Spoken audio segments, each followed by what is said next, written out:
Alright, you gonna give us an intro? Come on, give us an intro. Come on, sweetheart. Do something good. David's got a post to buy, and post to buy some tires. Like we don't have enough at home. Yeah, right. Welcome back to the D Struggles YouTube channel. And today, we're gonna get some more rims. Oh yeah. We're heading to Charlotte to pick me up some 18-inch ZO6 rims.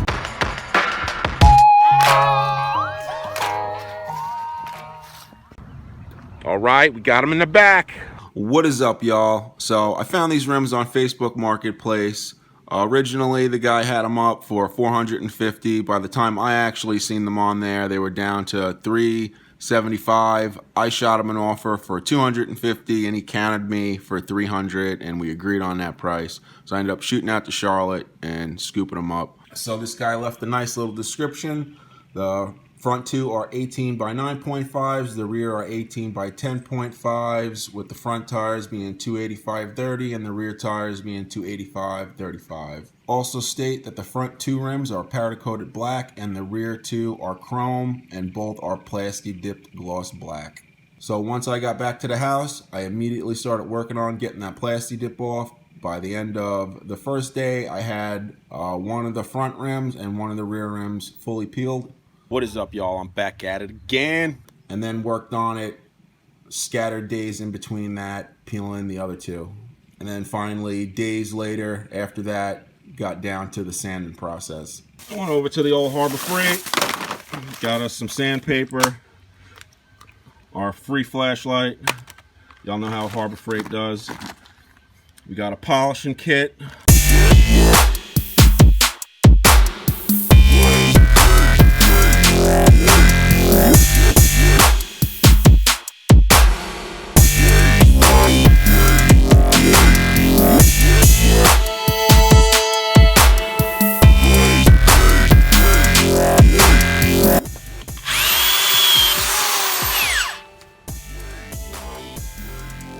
Of course, the damn thing breaks. Ugh.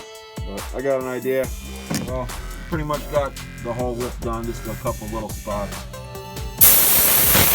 that I didn't get. I was trying to finish up before that thing broke there. Then we're gonna tool that disc back up to get the other rim done. This thing here, I use this first to initially get off the powder coating, pretty much double powder coating. After using this, I left, good little gouges in here, scratches or whatever. So then, I got multiple things here to try to work it down. Sandpaper, a few different kind of grits. Yeah, these pads here, Velcro spinner there. Point where I'm running around with this one, the red one, and I'm gonna hit it with the gray one here, the 800. Day 3 of the hacked up ZO6 rims cleanup. But yeah, I got them all cleaned up pretty much. Got all the plastic dip off. Just finished up power washing the rest of the plastic dip off this one. The back ones are great. They're nice and wore out. It seems nice and even across. But yeah, these front ones must have had an alignment issue. And yeah, they're tapered down on the inside. But yeah, tires are decent. Here we're at day 4 of fucking around with these ZO6 rims. All right, we just did our second coat of paint on our last rim. We got the other 3 all finished up. I actually did them one at a time, just so, yeah, I could just concentrate on painting, because I'm horrible at can painting. I always cause massive runs. Luckily on this little rattle can voyage, I only got runs on one rim so far. Got those rims all finished up. They're done. Yeah, I just got to take them down to the tire shop to get balanced, because I knocked a few of the balance blocks off when I was cleaning them up. And but we'll probably do that tomorrow. Today I'm going to put some work into cleaning this damn hellhole up. Yeah, because I've made a bunch of messes and just been leaving them laying there. So all right, y'all, we got the wheels loaded up. Got to take them over to the tire shop and get them balanced up. Got the 4 pups ready to go.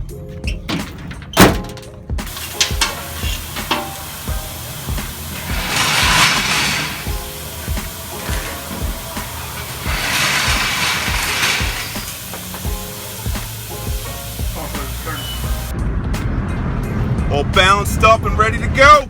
All right, we back at the hizzle for shizzle, my nizzle.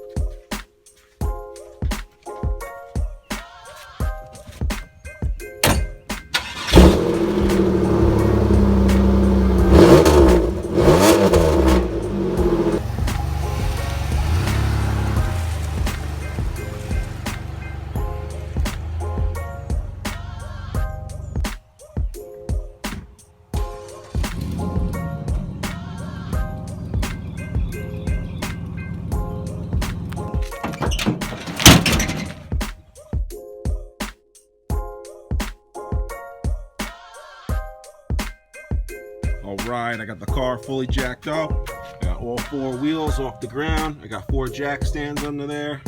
This way I'm nice and safe. And I also left the jacks in the back after I jacked it up back there for extra safety. Got my impact gun out already. Check it out, I turned my street car into a hover car. Yeah, those ain't jack stands, that's landing gear.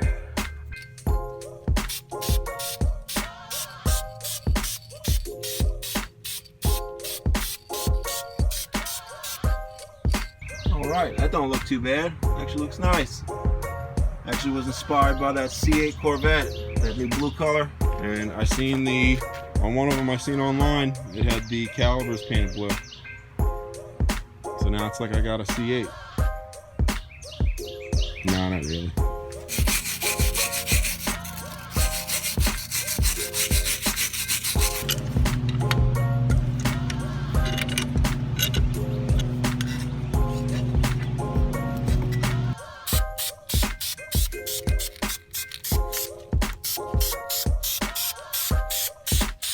So 12 paper towels and a can of paint later, and this is what we got.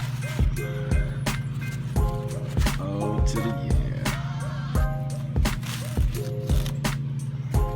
Well, I like them. I think they make the car just a little bit niftier, don't you?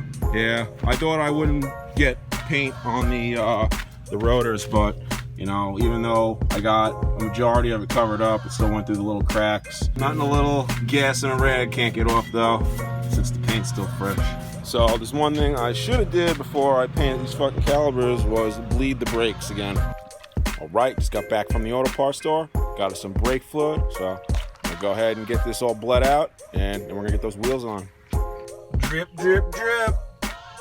So my buddy ended up getting him a Z28 Camaro, I think it's a 95, and there was a set of ZO6 rims on that, and in the trunk there was a brand new set of Vet center caps. So he ended up giving me these center caps, and then I went on eBay. I found these Camaro racing logo stickers that were cut small enough to go on the center caps. So that's what we did. Ended up sticking these Camaro racing logos on here.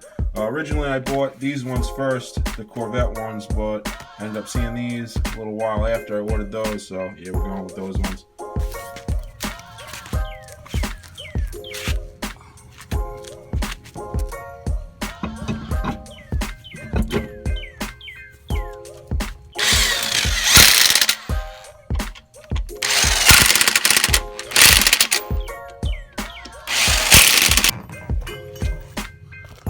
Alright, so we got a little rubbage going on here. Right up in here. Right there. It's rubbing on the smushed up on the tire when I tighten it down. No turn or nothing. I don't know if I can just jack the rear end up a little bit, you know, get under here with the jack, push this up to compress it in, and then get it to where it's up higher, where this area of the tire and the rim will be past this.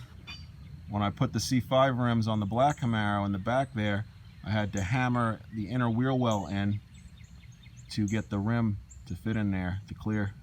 So I don't know if I have to do that to this one. Pretty sure I got this little jack about 2 or 3 years ago, and it's been sitting in my truck. I think I used it once. It's a piece of shit, don't even work no more. I don't know what the hell happened. Maybe the piston seal went and all the fluid leaked out. But I got this one under here.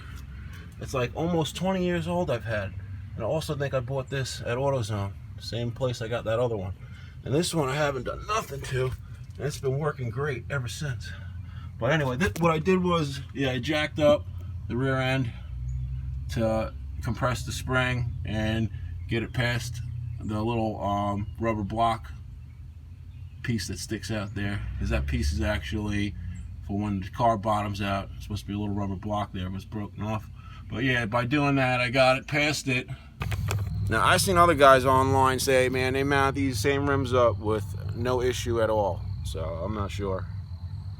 I mean, that's slightly an issue to me, but I mean, the truth will be told when I lower it down and try to push it back into the garage. I'll hear if it rubs, but also, you know, if I hit bumps, it might bump down and rub too. So I don't know. I'm gonna have to figure this out.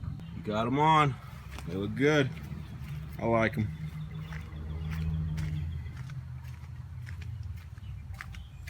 Now I just got to get the front ones on. Some more drippity drip drip. Bam. Drip dip dip. Bam. We got them all on, so let me drop this car down and we'll take a good look at them.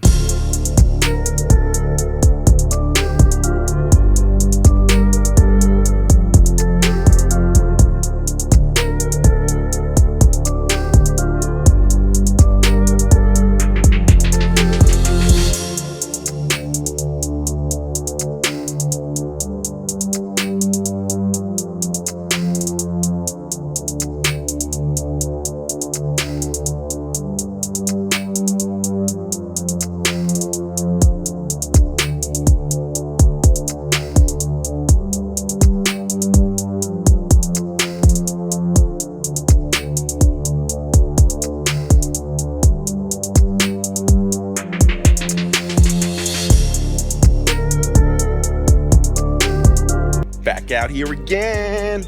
Yeah, finally got that alternator, the wire on that alternator finally for the fuel pump. Yeah, we drilled it out. Finally got that 3/8 grommet in there. Actually had to drill that hole out to a 1/2 inch to get the grommet in there. And now I just gotta repin the wire on the inside and put the little protector cap back on up in here, and I'm good to go. This is the little wire for the horn for my GT Grant steering wheel. And you know how the little white tube coming out of the steering column gets brittle and cracks? So I cut that little tab off because, yeah, I usually slide this in, twist it, and it locks in. But yeah, it broke the piece off where it won't lock it in. So yeah, we're gonna glue this in there for now. So right now I'm rigging up the little wiring harness so it all works. Got it all finished up. Hopefully this works. I'm using this nail glue that comes with my old lady's nail kits. Might have to actually get some crazy glue. I don't know if this holds as good. Oh, does it work? Should have tested this first. Yep, she works. Finally got my horn all put together. Took me, it was the longest project I had on this car, I think. Because I was dreading doing it because I really wasn't sure how to do it, but I figured it out. So yeah, the hub assembly that I put on here isn't actually for this car, but you know, it's good enough, it works. But it left it really snug against there and it's rubbing. So I don't know what I'm gonna do to alleviate that. Maybe yeah, grind a little off of here or grind a little off of this piece, one of the two. Just yeah. I gotta hang my little control module boxes for my wideband. Also gotta get a new connecting piece that goes on my purge solenoid here. Yeah, and that's pretty much it. She's completed. I mean, aside from little other things I want to do, like put some hood vents in and boost controller down the line. Yeah, I'm just waiting on the HP tuners, trying to save up for it. But in the meanwhile, you guys, a handful of yous anyway, left some comments about swapping the 80-pound injectors that I got in there back to the stock original injectors, just to get it running so it ran. And that's what you guys were saying why it wouldn't run with the fuel relay in there, was because for some reason it was, I guess, flooding it out or something like that. So I'm gonna try that. I'm gonna go ahead and put the stock injectors back in, and we're gonna try to get it running on the next one here. I'd like to get it running and let it get to its full operating temperature, just to make sure, you know, everything's working properly. It's not gonna overheat, you know, I ain't got no antifreeze leaks or anything like that. Even with the fuel, I want to make sure I don't have any fuel leaks, oil leaks, transmission fluid leaks. Man, anything can happen. You never know. I mean, I put it together. But yeah, we're going to try to get it running on the next one. So, till next time.